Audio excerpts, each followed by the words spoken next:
What's it like spending your adult life fighting hate and having hate fight back?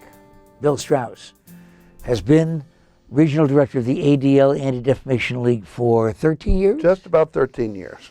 And this is now the 13th year, and you're going on to other, perhaps not greater things. Correct. You know, this is a very, it's not the most difficult job in the world, but it's a stressful job.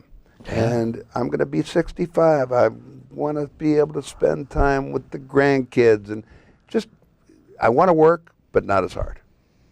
But didn't you finally come to the conclusion, no matter how hard you work, and boy, it's a 24-hour-a-day thing with you, I know, fighting prejudice and discrimination, didn't you finally say, it's a thankless effort because it will be a reality now and forever, and maybe I'm not going to make a difference? I could sit here for the next 6 hours and tell you moments that I was thankful to God that I had this job. Name one.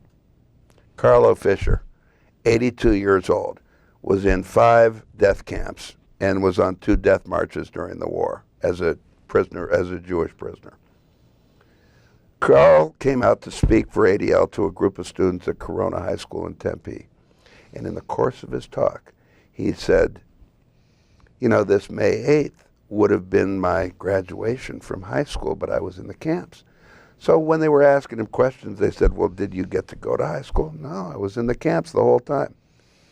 When May 8th came around, we, under the guise of speaking to another group at Corona, took Carl out there. We walked into the auditorium. The superintendent is on the stage with the principal, and every student in the senior class had his cap and gown, and there was one for Carl. And they staged the graduation ceremony he never had. And Carl gets up, and this is a man who, I don't need to tell you how tough his life has been. He gets up, he looked at everybody, tears running down his face, and he goes, I should have graduated from high school over 60 years ago. Who knew the Ames tests were this hard? It's one of the most memorable moments in my life, let alone ADL. Oh. But see, you came up with that. You had no idea that I was going to ask you the question. You came up with that first thing that popped into your mind. But don't you get discouraged when you see the anti-gay groups and the anti-black groups and the anti-Latino groups and all of these things still around, still active, and still making hell out of people's lives? Yes, it's discouraging. But then there's Ron Asodi. I'm sitting with Ron Asodi. His brother's been shot and killed after 9/11. This is because he was wearing a turban. For wearing a turban. And I was at Rana's restaurant, and we were at a fundraiser for a candidate, and we were just talking. And I said, I lost my only brother to cancer, and I'm totally unforgiving. I don't even know who I'm angry at, but I will never forgive anybody that my brother's not here anymore. And you've forgiven already. Rana looks at me and he goes, you lose brother, I lose brother, we'll be brothers. And to this day, when he introduces me, he goes, you know my brother Bill.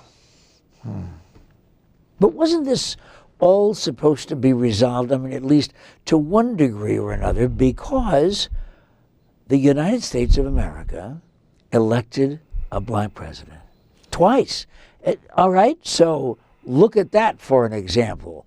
And it turns out, for an awful lot of people, they're still saying, so what? There's been a spike in the recruitment of people to extremist groups and hate groups as a result of, first, President Obama being elected the first time, then the financial catastrophe of 2008. And these groups they thrived for a period. During the toughest times throughout history, these groups are more and more attractive to people who look at their lives and say, I don't have anything, and yet look at him, look at her, look at everybody else. Why? And rather than come to the answer that maybe I haven't put into it what I should, maybe I need to work harder, maybe I need to change my attitude, their answer is, it's the Jews, it's the blacks, it's the fact that white people are going to be a minority in this country in my lifetime. And this freaks people out. Why?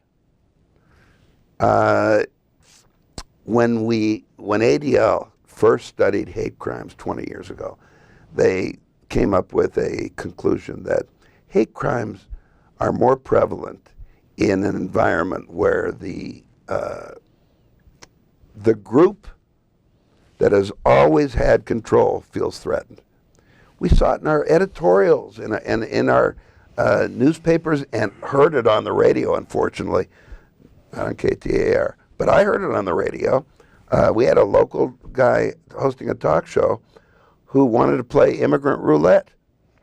I'll climb my ladder with my high-powered rifle, and when they start coming across the border, I'll not only shoot them, but we'll leave them laying there. But at for least people at least though, Bill, I mean, because of the efforts of the ADL and other organizations like yours, at least we can say that while we can concentrate and focus on the reality of those hate groups and hate individuals, that progress continues to be made in so many different areas. And that's one of the reasons why we wanted to talk about it today during this season when we celebrate the birth of a Jew. This is Pat McMahon on KTAR.com. Aren't you glad you came?